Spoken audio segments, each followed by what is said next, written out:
The sun is a hammer. It beats down on the ochre dust of the valley. A new world for this clan of Homo erectus. For 13 of them, the heat is a known quantity. A familiar weight on their heavy brows and broad shoulders.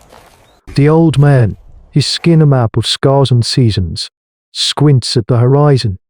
His mind is a slow, deep river of instinct, and it searches for the ripple of a lion's mane in the tall, dry grass, the hunched silhouette of a hyena pack. The threats are known. They have names spoken in grunts and gestures. They live underground, on the same plane of existence. The sky is simply where the sun lives. A vast, empty canvas of blue that promises nothing but the coming of night. This confidence, etched into their very bones over generations, is a kind of faith. It allows the younger members to stray, to investigate the clicking of insects, to chase lizards between the hot stones. Their laughter is sharp, bright sound in the great silence. It begins as a lie, a flicker of motion in the periphery, a shadow that moves too fast.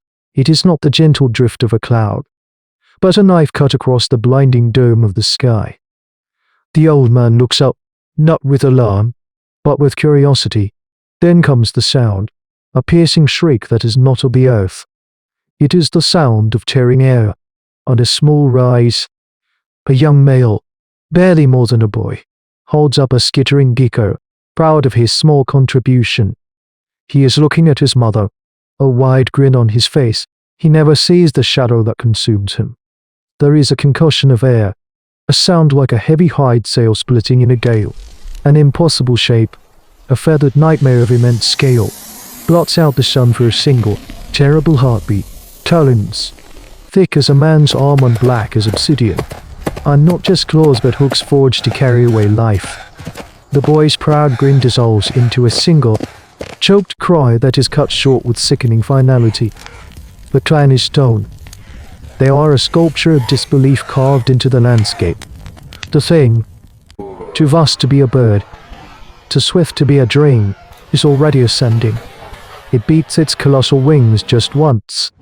A downstroke that kicks up a vortex of dust and pebbles from the rise where the boy stood. In its grip, the small, limp form is a footnote, a detail already fading as the creature banks and soars back into the unforgiving glare of the sun, becoming a dark speck, then nothing. Where the boy stood, there is only a dark spatter on the bleached truck and the small, exquisitely nabbed hand axe he had been so proud of, now lying useless in the dust. The great predator is a part of the Pleistocene megafauna, but it is unlike any they have ever encountered in their long journey. The sun continues its brutal work, but the world has gone cold. The clan does not move. The old man stands with his head tilted back, his mouth slightly open, his lifetime of knowledge, the accumulated wisdom of his human ancestors, is a useless pile of dust. He knew the lion's charge, the viper's strike, the scorpion's sting. He knew how to fight, to intimidate, to survive. But he does not know how to fight the sky. As the light begins to fail, they do not make camp in the open. They crawl, one by one, into the cramped space beneath a granite overhang, a place they would have previously ignored. The familiar rhythm of prehistoric life is broken. No fire is made. No food is shared. They huddle together, a mass of trembling muscle in dawning terror. And for the first time in their hominid history, these early humans look up at the deepening twilight not with reverence for the stars, but with a paralyzing, unspeakable fear. Dawn does not bring relief. It brings a new kind of dread. The light that spills over the eastern ridges illuminates their prison. Outside the shallow cave, the world they must cross to find water and food is a naked, sun-drenched killing floor. Thirst is the first whip. The children whimper. Their lips cracked. The adults feel the familiar, grinding ache of hunger. But it is overshadowed by this new, vertical fear. The old ways are dead. To walk into the open is to offer oneself to the sky. For 2 days, they have been paralyzed, venturing out only in the near darkness of dusk and dawn, scavenging for scraps, their movements furtive and panicked. This is not sustainable. The clan is weakening. Their sophisticated toolkit of survival skills, honed for millennia against threats that walk or crawl, is utterly obsolete. This is a moment of profound crisis in their long hominid history, a test that no ancestor could have prepared them for.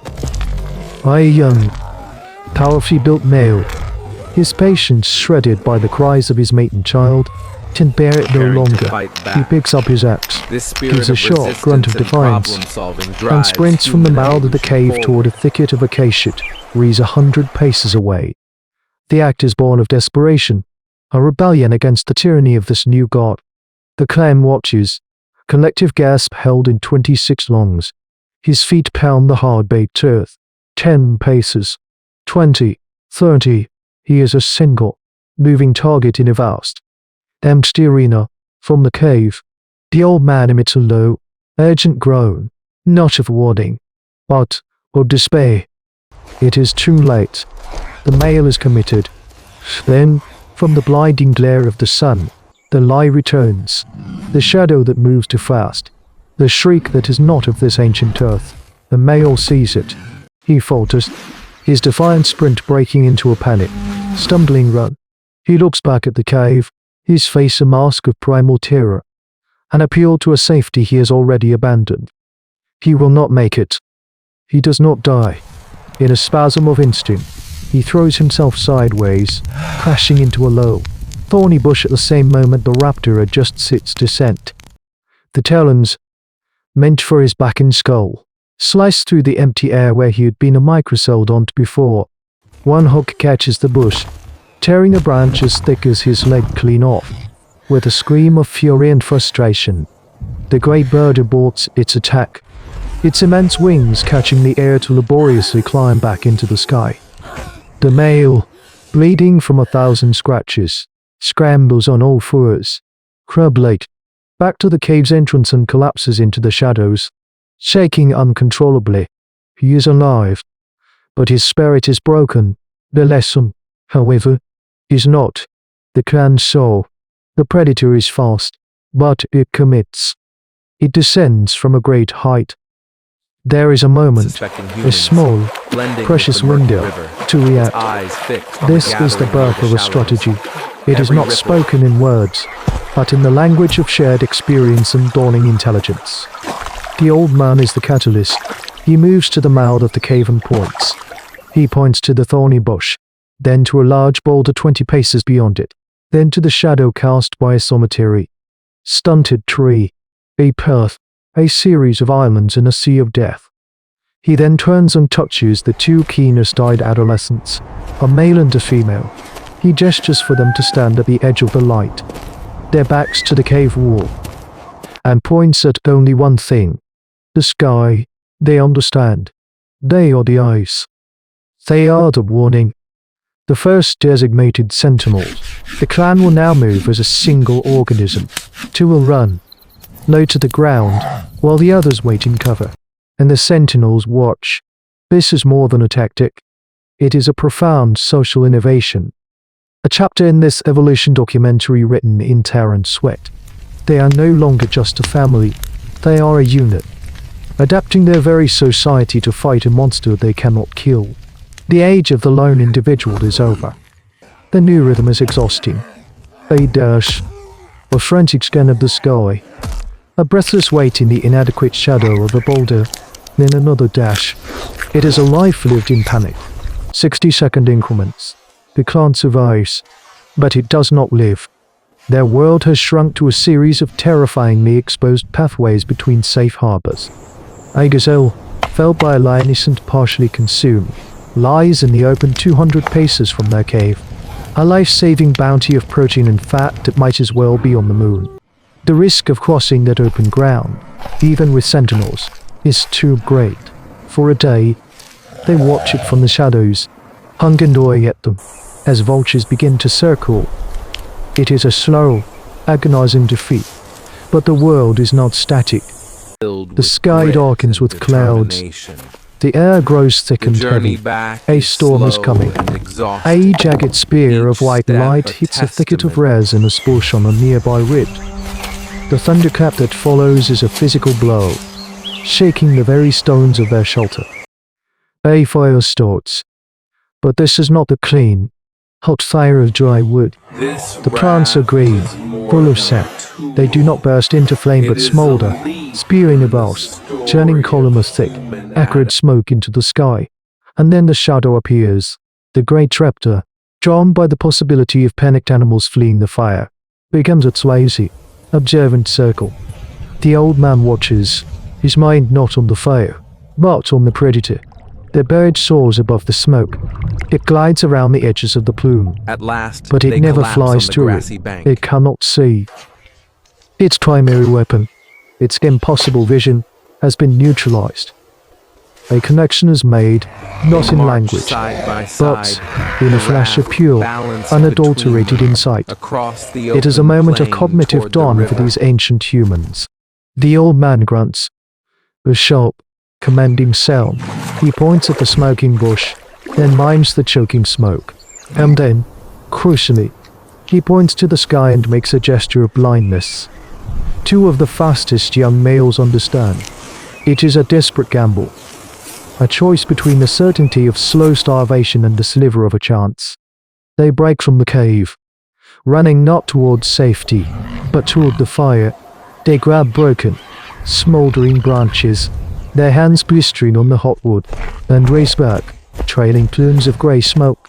Back in the safety of the cave, the clan gathers around the sputtering branches. They pile on green leaves stripped from the cave's interior, and the smoke thickens, filling the space until they are all choking, their eyes streaming. This is the birth of primitive technology forged in the crucible of absolute terror. They do not extinguish the branches. They feed them, for the strongest take a branch each, holding them aloft like standards. As a group, they move out of the cave, not running, but walking, huddled together under a low, moving canopy of their own creation. The smoke stings their eyes and rusts in their lungs. It is a fragile, suffocating sanctuary, but it is a sanctuary. They walk into the open, a single, slow-moving organism shrouded in a veil of their own making. To witness this moment is to add another layer to the sediment of our shared memory, a silent record kept by those who watch. They reach the gazelle carcass and, surrounded by their smoking bulwark, they butcher it, their movements efficient, their faces grim. They are no longer prey cowering in the dark. They have not defeated the sky, but they have made a covenant with the shadows. They have learned to carry the cave with them. The image of that small band of ancient humans, huddled beneath their self-made cloud, is more than a memory of survival. It is a blueprint. We see them not as heroes in a grand epic, but as desperate problem solvers, pushed to the very edge of extinction. Their discovery was not a weapon to conquer the beast in the sky, but a tool to manipulate their environment, to create a niche of safety where none existed. The evidence of such ephemeral strategies will never be found by archaeology. Smoke leaves no fossil, yet this intellectual leap, this act of communal foresight and shared risk, is the very foundation upon which our own world is built. They learned that the greatest threats are not always met with greatest strength, but with a different kind of thinking. They passed that lesson down, not in words, but in the silent, accumulating record of survival, an instinct that whispers to us still from a time a million years ago. We, their descendants, have merely perfected the method, trading smoldering branches for encrypted networks, plumes of smoke for satellites, forever trying to peer through the shadows to see what hunts us from above. How much of our civilization is simply a more elaborate shield against the open sky? The chronicle is complete. The past is not a foreign country. It is the bedrock beneath our feet. But what happens when the greatest threat walks on two legs?